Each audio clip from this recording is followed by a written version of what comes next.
أعوذ بالله من الشيطان الرجيم. بسم الله الرحمن الرحيم.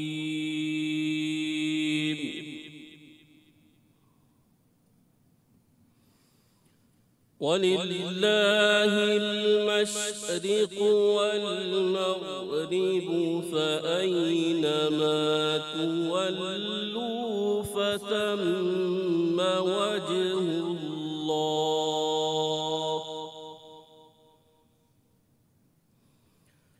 إن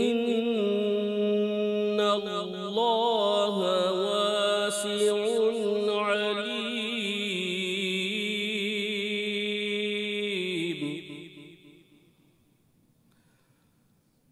وقالوا اتخذ الله ولدا سبحانه بل له ما في السماوات والأرض كل له قانتون.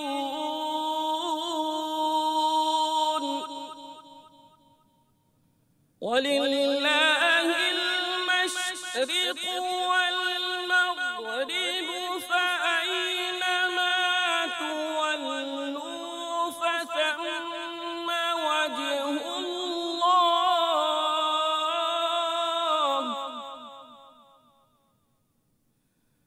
إن الله واسع عليم.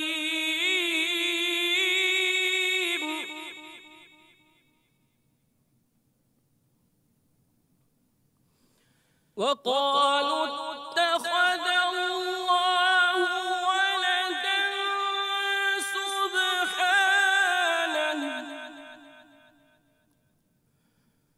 بل له ما في السماوات والأرض كل له قانتون.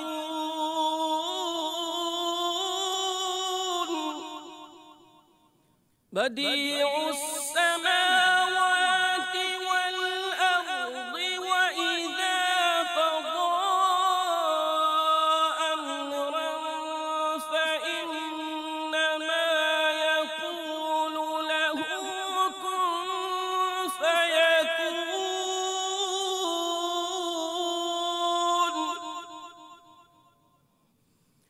وقال الذين لا يعلمون لولا يكلمنا الله أو تأتينا آية كذلك قال الذين من قبلهم مثل قولهم تشابهت قلوبهم قد بينا الآيات لقوم يوقنون.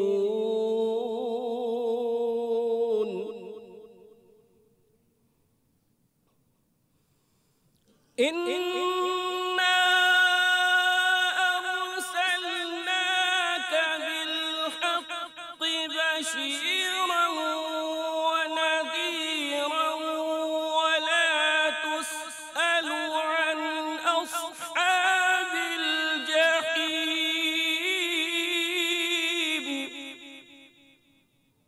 ولن ترضى عنك اليهود ولا النصارى حتى تتبع ملتهم قل إن هدى الله هو الهدى ولئن اتبعت أهواءهم بعد الذي جاءك من العلم ما لك من الله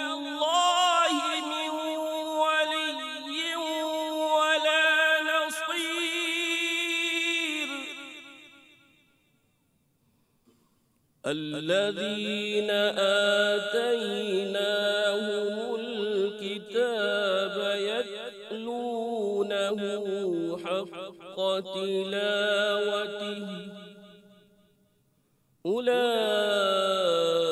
أولئك يؤمنون به ومن يكفر به فأولئك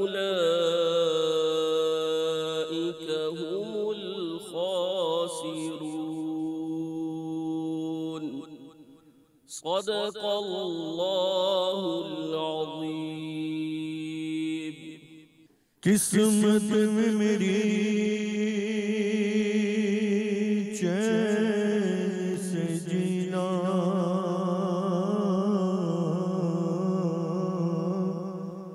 لکھ دے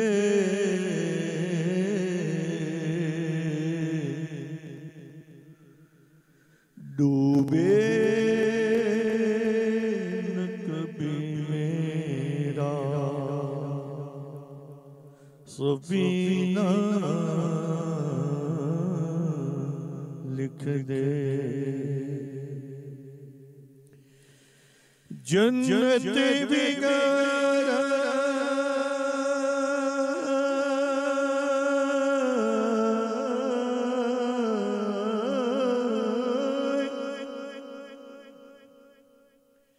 جنت بگارا مگر دنیا میں اے کاتب تقدیر مدینہ لکھ دے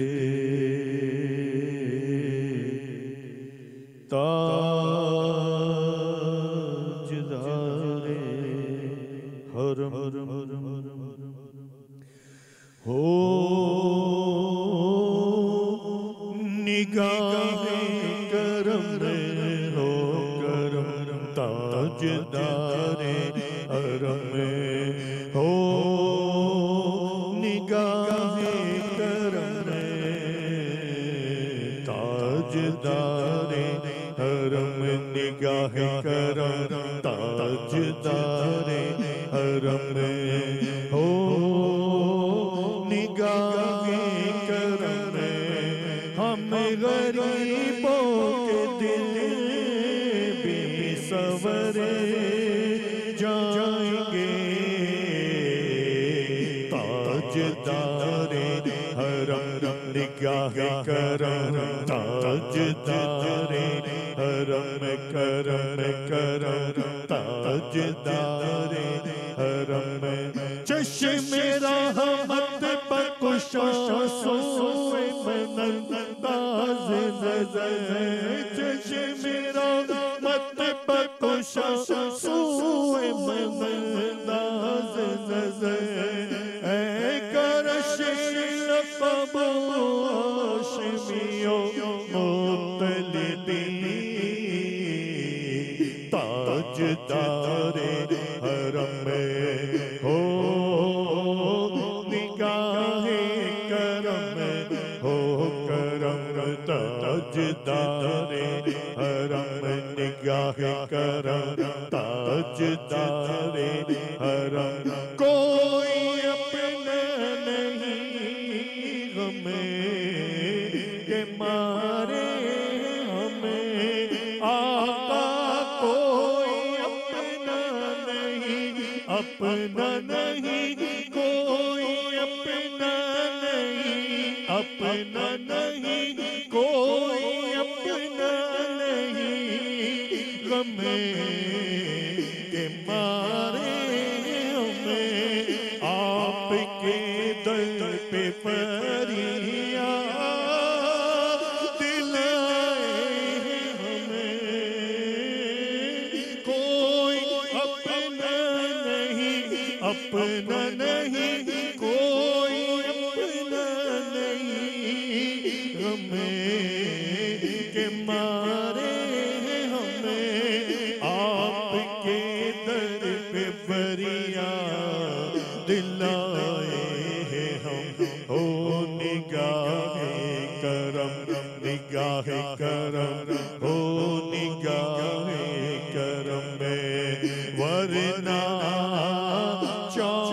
وقت پہ ہمیں آپ کا نہ ملے لیکے مر جائیں گے تاجدار حرم ہو نگاہ کرم ہو کرم تاجدار حرم نگاہ کرم تاجدار حرم کرم کرم تاجدار حرم کرم کرم تاجدار حرم میں کشو مدینے چلے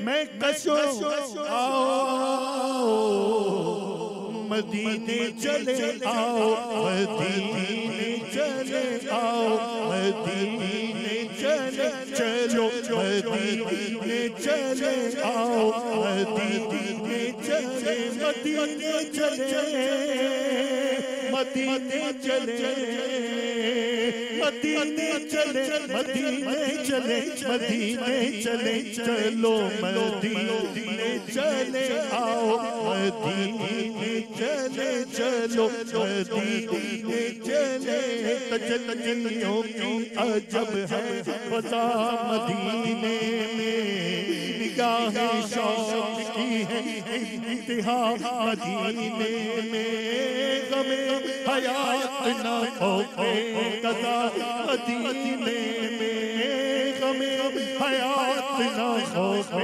قضا مدینے میں نماز عشق کریں گے ادا مدینے میں ادھر ادھر نہ بھٹکتے پھرو خدا کے لیے براہ راست راہ خدا مدینے میں مدینے چلے آؤ مدینے چلے چلو مدینے چلے میں کشو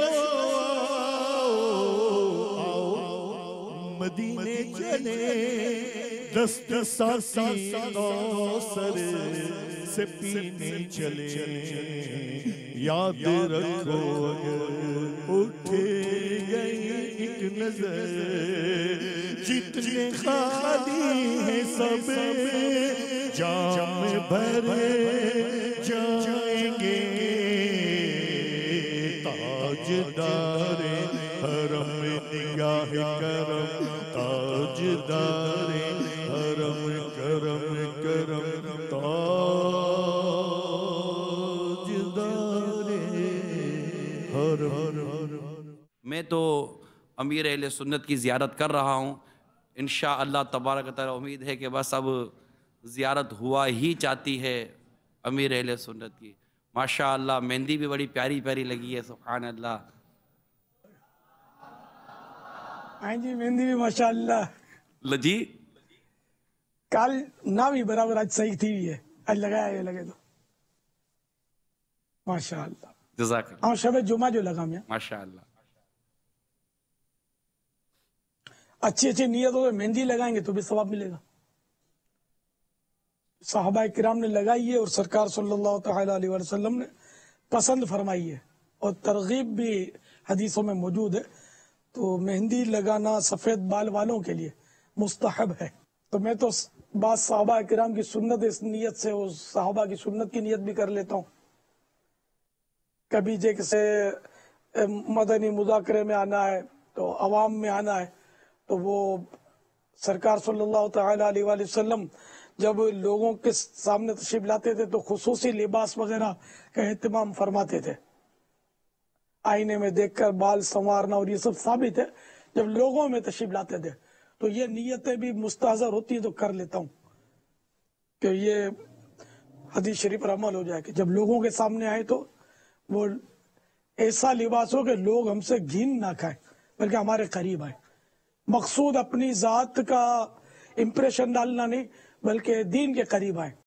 ویسے بھی علماء حضرات کو ایسا انداز اختیار کرنا چاہیے کہ جس سے لوگ ان کے قریب آئیں اور رشد و ہدایت کا سلسلہ رہے وہ ملامتیہ ایک گروہ ہوتا ہے اہل اللہ کا وہ البتہ ایسے انداز اختیار کرتا ہے کہ لوگ ان سے دور بھاگیں، لیکن اعلیٰ حضرت نے فرمایا کہ علماء ملامتیہ نہیں ہیں، ان کو وہ عوام کو قریب لانے والا انداز رکھنا چاہیے، بنیاد وہی ہو کہ ان کی اصلاح کرے، لوگ آئیں شریعت کے احکام سیکھیں۔ صلو علی الحبیب صلی اللہ تعالی علی محمد۔ فرمان مصطفیٰ صلی اللہ تعالی علیہ وآلہ وسلم، جس کے پاس میرا ذکر ہوا اور اس نے مجھ پر درود شریف نہ پڑھا، اس نے جفا کی۔ صلو علی الحبیب صلی اللہ تعالی علی محمد۔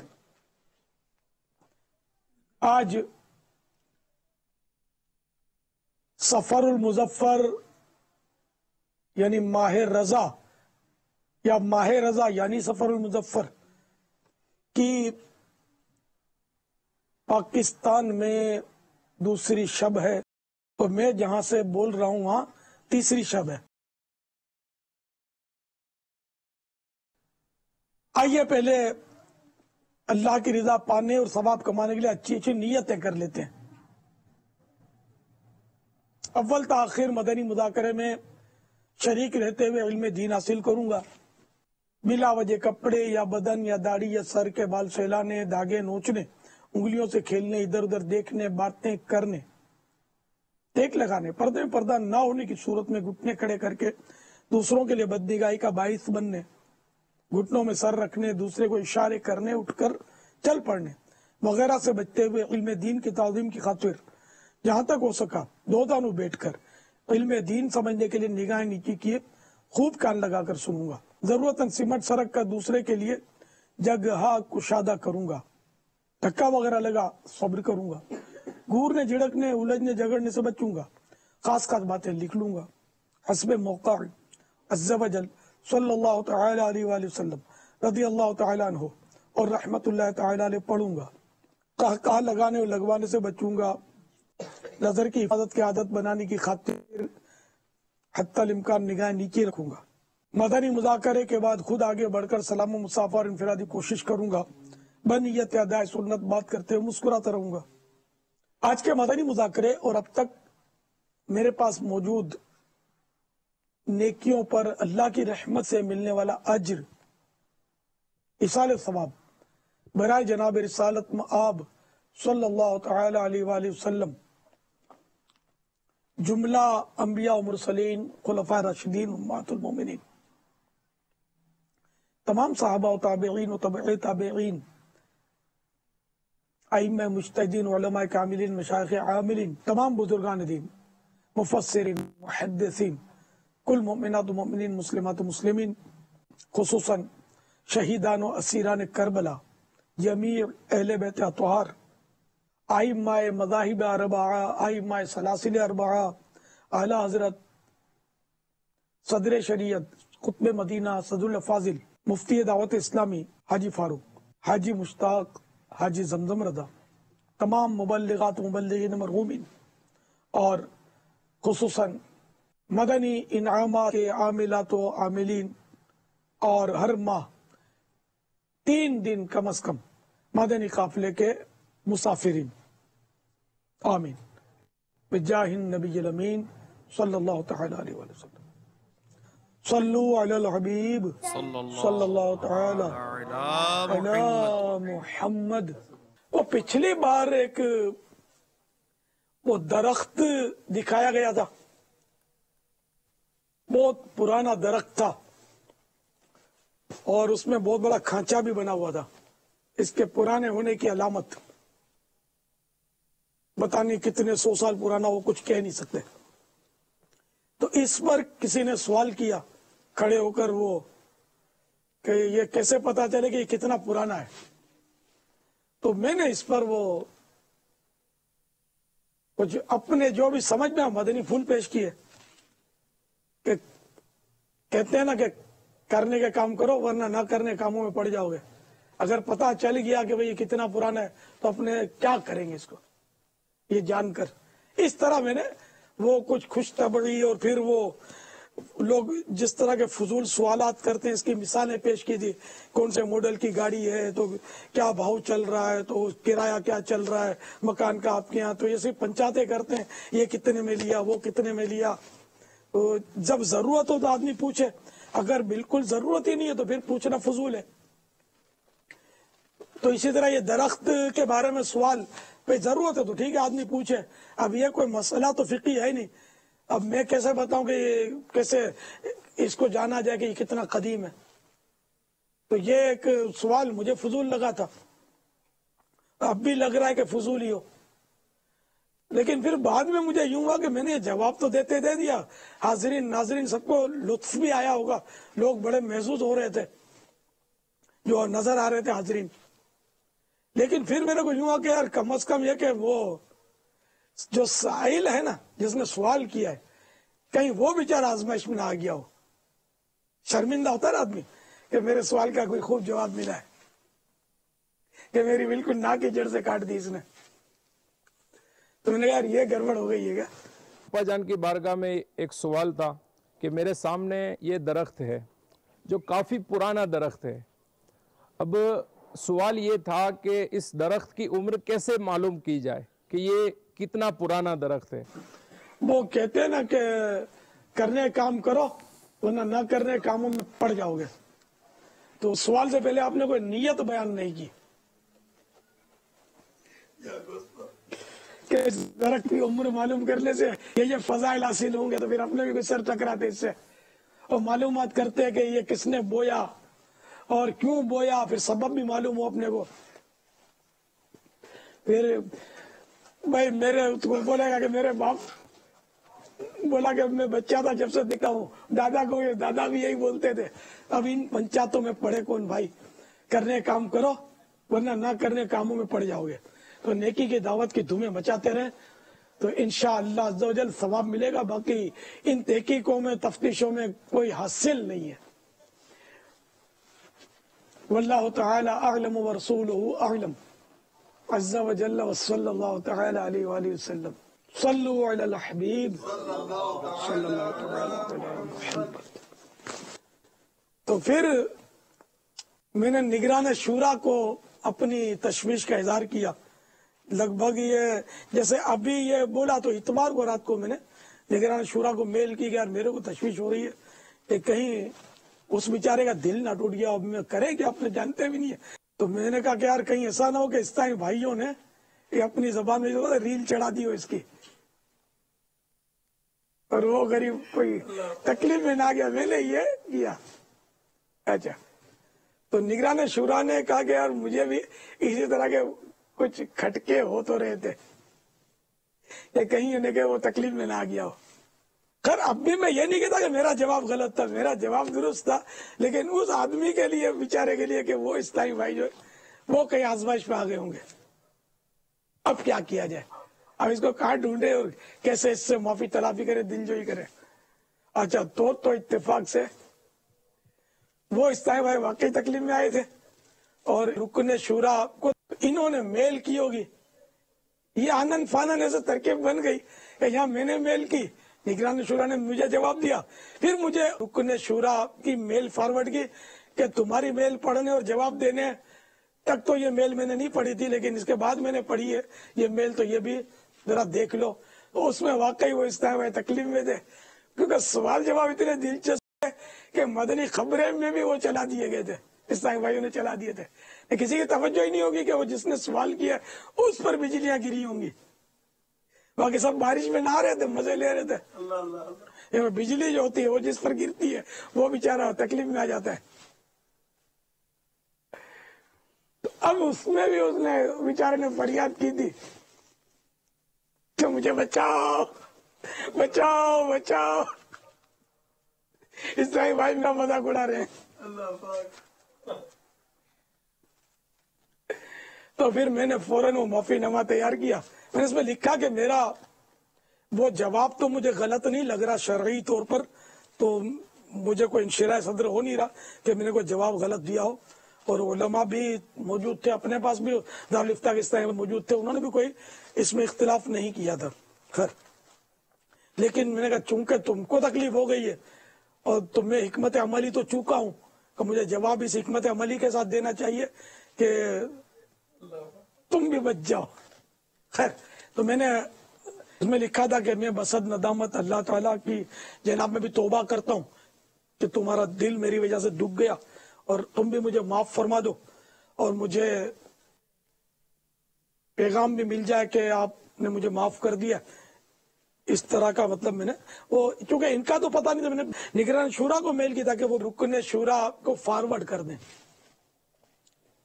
اور میں نے یہ بھی اس میں لکھ دیا تھا کہ میں نے نیت کی کہ میں ہفتے کو بھی اس کا ازالہ کروں گا، اس کا بناؤں گا، ترکیب اس کی بیان کرے گی تاکہ تمہارے اسلامی بھائی جو تمہارا مذاق اڑاتے ہیں ان تک بھی میرا پیغام پہنچ جائے کہ ان کو تنگ نہ کریں. یہ بھی اس میں لکھ دیا کہ جو تم کو تنگ کر رہے ہیں وہ تو کنفرم گناہ گار ہیں، جو دل دکھا رہے ہیں تمہارا وہ گناہ گار ہیں. کہ میں نے جواب دیا ٹھیک ہے، میری توجہ نہیں تھی، نہ دل آزاری مقصود تھی، میں نے اپنی جگہ پر جو جواب دیا ان الفاظ پر تو میں اب بھی قائم ہوں کہ وہ سوال تو بے شک فضول بظاہر تھا. یا آپ نے یہ بھی میں نے عرض کیا تھا کہ آپ نے نیتیں کیا کیا کی ہیں یہ پتا نہیں ہے. اگر اس کی کوئی اچھی نیتیں ہو سکتی ہیں تو ٹھیک ہے. مثلا یہ اچھی نیت شاید ہو سکتی ہو کہ مدنی چینل کے ناظرین کو دلچسپی کا سامان فراہم کیا جائے تاکہ یہ بور نہ ہو اور اس بہانے مدنی چینل دیکھتے رہیں کہ بڑے دلچسپ سوالات ہوتے ہیں اس میں. تو ہو سکتا ہے یہ نیت ہو سکتی ہو، تو مجھے پتا نہیں ہے کہ کوئی اچھی نیت انہوں نے کی ہو کہ مدنی چینل کو زینت ملے گی سلسلے کو، واللہ عالم. خیر تو اب جنہوں نے مطلب ان کو ستایا چھیڑا ان پر اور دل دکھایا، ان پر تو واجب ہے کہ یہ اللہ کی بارگاہ میں توبہ کریں اور ان سے معافی مانگیں. یہ سب لکھ کر میں نے میل کی ہوئی ہے. تو اب میں نے کہا پتہ بھی چل جائے گا اگر تو یہ کن ان میں 3.5 ہوں گے، حافظہ بھی کمزور، آزما بھی کمزور، ایک بار ہنس بول کے بول بھی گئے ہوں گے اب. لیکن یہ کہ اگر توبہ نہیں کی، معافی نہیں مانگی، تو جنہوں نے چھیڑا ہے، جنہوں نے واقعی دل دکھایا ان کا، تو وہ توبہ بھی کریں اور معافی بھی مانگیں. اور مجھے بھی معاف کر دیں، ہاتھ جوڑ کے معافی مانگتا ہوں کہ آپ کو میری وجہ سے تکلیف ہو گئی. اللہ سے بھی توبہ کرتا ہوں اور میرے لیے دعا کریں گے بے صاحب بخشا جاؤں اور سمجھدار بن جاؤں. اور سمجھدار کم ہوں اس لیے وہ کبھی کبھی رونگ نمبر لگا دیتا ہوں. یہ رونگ نمبر میرے نہ لگا کریں. کوئی مسلمان اللہ کرے مجھ سے ناراض نہ ہو جائے میری کوتاہی کی وجہ سے. ویسے تو بہت سارے ناراض ہیں جو جان سے مارنا چاہتے ہیں، تو وہ ناراض ہوتے رہیں. ان کی ناراضی میں میرے رب کی رضا انشاءاللہ مجھے نصیب ہوگی انشاءاللہ. ان کی ناراضی میری ذات سے نہیں ہے، میرے اعتقادات سے ہے. اب وہ تو ظاہر ہے کہ میں تو آقا کے دامن سے تو چھوٹ نہیں سکتا، وہ تو چھوڑوں گا ہی نہیں کبھی بھی انشاءاللہ. واللہ تعالی اعلم ورسولہ اعلم عز وجل وصلی اللہ تعالی علیہ وآلہ وسلم. لیکن ابھی تک کوئی میل آئی نہیں کہ انہوں نے مجھے معاف کر دیا نہیں کر دیا. اب اگر مدنی چینل دیکھ رہے ہیں تو اب میسج کر دیں کہ میں معاف کر دیا یا میں معاف نہیں کروں گا اور میرے یہ مطلب مطالبات ہیں، میں ان پہ غور کر لوں، اپنے مطالبات بھیج دیں. تو یہ کہ کچھ پتہ تو چلے نا، کچھ بارگیننگ تو ہو جائے نا کہ بھائی کیسی کیا صورت ہوگی مجھے معاف کرنے کی، تاکہ آخرت میں بچ جاؤں. اگر واقعی میری وجہ سے آپ کی دل آزاری ہوئی اور اگر یہ حق تلفی ہے بندے کی، تو کہ میں نے تو سوال کے مطابق اپنی دانست میں جواب دیا ہے. آپ نے کسی کو کوئی بات کہی اور ہزاروں لاکھوں نے اس بات کو سنا، اس سے محظوظ بھی ہوئے، ایک تلطف بھی تھا، تفنن بھی تھا، اس کو جو بھی آپ کہہ لیں ایک دلچسپی تھی، مگر اس کے ساتھ ساتھ کہنے کے بعد کہتے ہیں نا غور کرنے کا جو ایک آپ کی طرف سے ایک مدنی پھول ملا، غور کرنا، پھر غور کرنے کے بعد اس بات کے متعلق پھر مشاورت کہ یار یہ ہو گیا ہے، کیا ہے کیا نہیں ہے، پھر مشورے کے بعد پھر اس سے اظہار خیال کرنا، پھر اپنی طرف سے اس کو لکھ کر بھیجنا، اس کو راضی کرنے کی کوشش کرنا. اب یہاں تو آپ کا تو ایک جو تھا وہ اتنا زیادہ آپ نے محسوس کیا اور پھر وہ ایک میل آ گئی. لیکن یہاں تو مطلب کہ 2 5 10 15 20 افراد بیٹھے ہوں، وہ بھی جانتے ہیں کہ یار یہ آدمی بول غلط رہا ہے، اس کو یہ ہوتا ہے، بول غلط رہا ہے اس کو، یار اس کو یوں نہیں بولنا چاہیے، اس کو سب کے بیچ میں اس کو بالکل وہ ذلیل کر کے رکھ دیا، 2 ٹکے کا کر دیا اس کو. اور جب اس کو کہا جائے گا تم کو یوں نہیں بولنا چاہیے، تو پھر بھی وہ سامنے سے بولتا ہے کیا غلط کیا تھا یار، کیا غلط کیا تھا میں نے، صحیح تو بولا تھا میں نے ایسا. تو یہ ہمارا جو معاشرے میں جو عموماً جو انداز پایا جاتا ہے، وہ بھی اگر ایک ایسا شخص جو قہر و تسلط بھی رکھتا ہو، اوپر ہو، اختیار رکھتا ہو، یا مطلب جو بھی اس کا ایک وقار ہو، معیار ہو، اس کے مطابق اگر ہو تو وہ زیادہ مطلب اپنے اندر سے محسوسات لیتا ہے کہ میں نے کیا غلط کیا ہے، صحیح تو کیا تھا، اسے غلط کیا تھا، یہ سب ہو۔ اب یہ بتائیے کہ ایسی صورتحال میں اگر چاہے وہ باپ ہو یا والدہ ہو یا جو بھی مطلب کہ چھوٹا بڑا ہو، ہم اس معاملے میں ویسے تو خیر اگر اس کا پاپا جواب نہ بھی دینا تو اس سے پہلے جو امیل سنت نے جو کلام کیا وہی اس کا جواب ایک کافی ہے کہ یہ ایک عمل ہمارے سامنے آیا اور اس طرح ایک چلی۔ ایسا نہیں ہے کہ ان کی میل آنے کے بعد، یہ میں آپ کو یقین دہانی کرواؤں، ان کی میل آنے کے بعد توجہ نہیں گئی ہے۔ پہلے باپا کی میل آئی، میل پڑھی، میل پڑھنے کے بعد جو میرے ذہن میں آیا وہ عرض کیا، اس کے بعد جیسے کہ 3 میلیں تھیں، اس کے بعد پھر اس میل کو میں نے کھولا، مجھے بھی نہیں پتا تھا کہ اس کے نیچے سے کیا نکلے گا اندر سے۔ پھر ایسا وہ وہ جو میل بھی اصل تو مدنی چینل مجلس کی شکایت کے حوالے سے آئی تھی کہ یہ سوال انہوں نے یوں چلایا ہے اور ان کو یوں نہیں کرنا چاہیے تھا۔ مسئلہ یہ ہے کہ اس میں ہم نے کیا سیکھا، ایک تو یہ کہ اللہ تعالیٰ کی فضل و کرم سے ہمارے سامنے ایک امیر اہل سنت کی شخصیت کا ایک پہلو آیا کہ انہوں نے مطلب کہ اس طرح کی، اور ایک پیر صاحب ہیں اور وہ ایک مرید تھے، اور یہ سارا معاملہ ہم اگر اس پر بیان کریں تو بہت دیر تک ہم اس پر شاید بیان بھی کریں اور اس پر ہم اپنے اندر بہت ایک اچھا اور سکون محسوس کریں، لیکن اس عمل سے جو امیر سنت کا ہمارے سامنے آیا ہم نے کیا قبول کیا؟ اب ہم کیا کریں؟ ہم اس معاملے میں ہماری حساسیت کیا ہونی چاہیے، جس کو سینسیٹیویٹی کہتے ہیں، کیا ہونی چاہیے کہ جب ہم تو منہ پھٹ ہیں، بلکہ بعض تو باپا ایسے لوگ ملتے ہیں، دیکھو بھائی جو آتا نا تو میں کسی سے ڈرتا ورتا نہیں ہوں، کسی کا کھایا یار، جو منہ سیدھی سی بات ہم تو منہ پہ بول دیتے ہیں۔ اب وہ منہ پہ بول دیتے ہیں، گردے پھیپڑے کلیجے آنتریاں مانتریاں سب آگے پیچھے کر ڈالتے ہیں، لیکن ان کو سمجھ نہیں پڑتی کہ ہم نے کیا کر دیا۔ اب اس کا کیا کریں؟ حقوق العباد کا معاملہ جو نا اب یہ کہ جس کو معرفت ہوتی ہے نا، پہچان، وہ مطلب یعنی کہ اس سے ڈرتا ہے۔ جیسے کہ مشہور ہے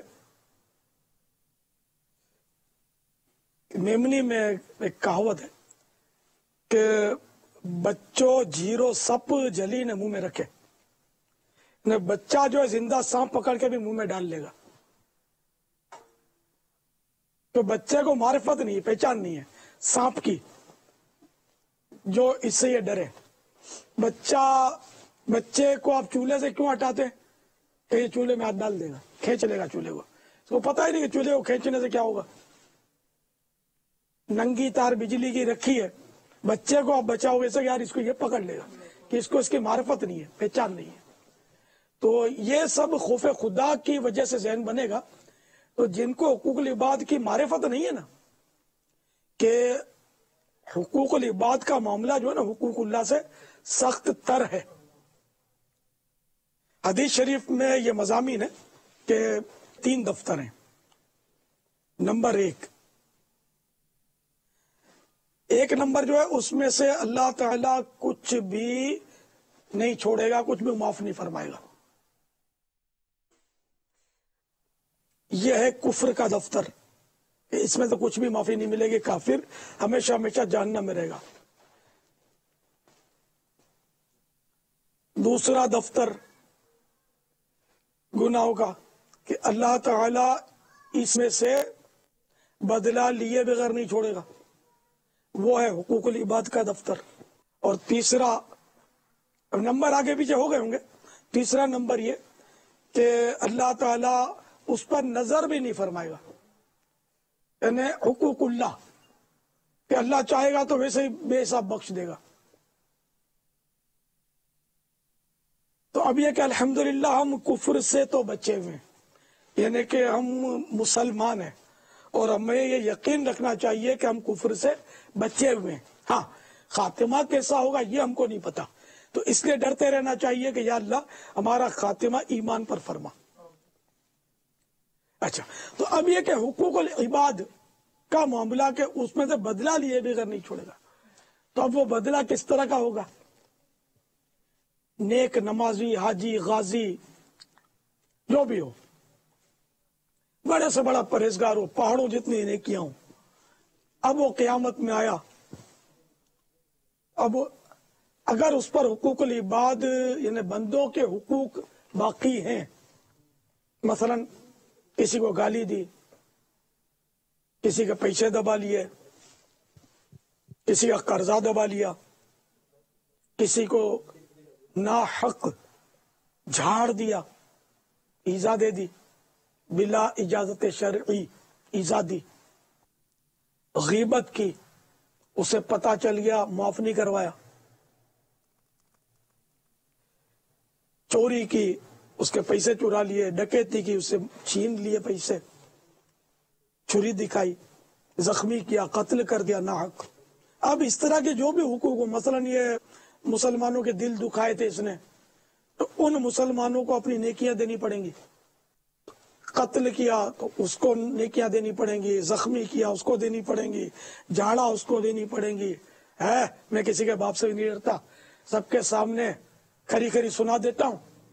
اب یہ کھری کھری سنانا اگر شرعن جائز نہیں تھا اور سب کے سامنے کھری کھری سنائی ہے تو یہ بھی بندے کا حق تلف ہوا، اس کی دل آزاری جب ہوئی تو اس کے بھی اب نیکیاں دینی پڑیں گی اس کو۔ اب پتا چلے گا کہ کسی کے باپ سے نہیں ڈرتے تھے وہ کتنے 200 ہوتا ہے، یا اب پتا چلے گا، ساری فن خوانی جو ہے وہ نکل جائے گی۔ تو یوں نیکیاں تقسیم کرنے کے بعد بھی اگر حقوق باقی ہیں تو اب ان مظلوموں کے جن کو جھاڑا تھا، لتاڑا تھا، مارا تھا، بے گناہ جس پر ظلم کیے تھے، ان کے گناہ اپنے سر لینے پڑیں گے۔ تو یوں حاجی، نمازی، غازی جو ہے نا یہ پکا پاجی بن جائے گا ان مانوں کا، یعنی ایسا پاجی ہے کہ گناہگار ظالم ہے، یہ ساری نیکیاں اس کی جا چکی، اب یہ جہنم میں پھینک دیا جائے گا۔ تو جس کو اب یہ بھی سن لیا، سنی انسنی کر دی، اب جس کو مطلب موت یاد آتی ہو، جس کے سامنے قبر کا گڑھا کبھی کبھی منہ کھولے منتظر نظر آتا ہو، جس کو صبح شام کا احساس ہو کہ صبح ہوتی ہے، شام ہوتی ہے، عمر یوں ہی تمام ہوتی ہے، ایک رات اور نکل گئی، ایک دن اور گزر گیا، او ہو اتنی جلدی وقت گزر گیا، ابھی تو پچھلے دنوں جشن ولادت کی مرحبا کی تھی، یہ پھر آ گیا جشن ولادت، یار کل ہی کی تو بات ہے کہ اپنے جھنڈے لہرا رہے تھے۔ تو جس کو مطلب یعنی کہ اس کی معرفت ہوگی، پہچان ہوگی، اللہ کے عذاب کی پہچان ہوگی، اس کو اندازہ ہوگا، اس کو ڈر ہوگا، تو وہ حقوق العباد کے معاملے میں گھبرائے گا، حقوق اللہ کے معاملے میں بھی گھبرائے گا۔ وہ مطلقاً گناہ سے گھبرائے گا، بلکہ گناہ کے شبے سے گھبرائے گا کہ یار کہیں گناہ تو نہیں ہو جائے گا، کہیں کسی کی حق تلفی تو نہیں ہو جائے گا، وہ ڈرے گا۔ تو اب چونکہ ہمیں معرفت نہیں ہے اس لیے ہم کو ڈر نہیں لگتا، کسی کے باپ سے بھی نہیں ڈرتے، ہم بولتے ہیں منہ توڑ دوں گا، سر پھاڑ دوں گا، کیا سمجھتا ہے ہم کمزور کے ساتھ کمزور ہیں، بدماش کے ساتھ بدماش ہے، جال لیا اپنے روادار کو، اپنے میں کسی سے نہیں ڈرتا۔ تو یوں جو کرتا ہے بظاہر واقعی بہت پاورفل ہوتا ہے، وہ نہیں ڈرتا، اسلحے کے زور پر، یا پولیس میں سورس ہوتی ہے، یا کسی سیاسی پارٹی سے اس کا لنک ہوتا ہے اور اس کے لوگ اس کے ساتھ ہوتے ہیں، تو یوں وہ واقعی ہے نا بہت پاورفل ہوتا ہے، یا جان اچھی ہوتی ہے، جوانی ہوتی ہے، صحت اچھی ہوتی ہے، یا اس نے مارشل آرٹ سیکھا ہوتا ہے، تو اس پر ذرا اس کو ناز ہوتا ہے، تو ابھی یہ پاورفل ہے، ابھی کچھ کر بھی سکتا ہے، واقعی وہ سر پھوڑ دیتا ہے، منہ توڑ دیتا ہے، سب کچھ کر لیتا ہے، لیکن بچ کے جائے گا کہاں؟ بکری کی ماں کب تک خیر منائے گی؟ کئی بدماش دنیا سے چلے گئے نا، جیسے یہ اب ایک اچھا خاصا مولانا، وہ امامہ تو سفید چادر تو کتھئی چادر، اس طرح جس طرح میں بیٹھا ہوں نا، اس طرح یہ بہت بڑا مولانا بیٹھے ہوئے اپنی وہ ماضی کی یادیں دہرا رہا تھا کہ بھائی میں تو ایسا ڈاکو تھا اور ایسا مطلب یعنی کہ پرلے درجے کا بدکا خور تھا کہ میرے کو جاگ کر وہاں دھمکیاں دینے کی ضرورت نہیں پڑتی تھی، خالی میرا فون چلا جاوے یا پیغام مل جائے کہ بھائی یہ اس نے بولا ہے کہ اتنے پیسے پہنچا دو، تو یہ میرے کو بتا پہنچا جاتے تھے۔ اس میں یہ بھی کہا کہ میری پوری گینگ تھی، ہماری 8-10 جنے ہماری گینگ میں تھے، ان میں سے اب صرف میں زندہ ہوں یا ایک اور زندہ ہے جو فالج کا مریض ہو گیا، اب فالج میں پڑا ہے، وہ اس کے بھی مطلب ساری ڈکیتیاں ختم ہو گئی، فالج میں پڑا ہے، اور ایک میں ہوں دعوت اسلامی میں آپ کے ساتھ بیٹھا ہوں، اور باقی جو 7-8 ہمارے ساتھی تھے سب کے سب مر مٹ گئے،